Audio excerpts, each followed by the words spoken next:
You're getting burning when you're using your table saw. The blade might be dull, but it also might be just dirty. Let me show you the absolute fastest way that I've found to clean blades.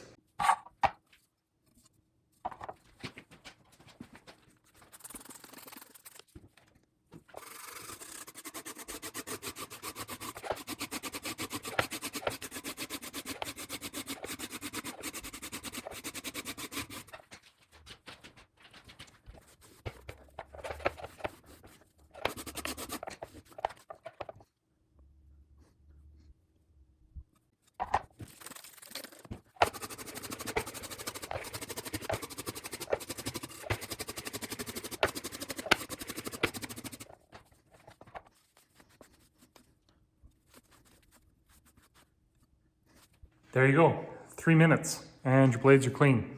None of this having to wait for 30 minutes while your blade soaks in Simple Green or whatever else everybody uses.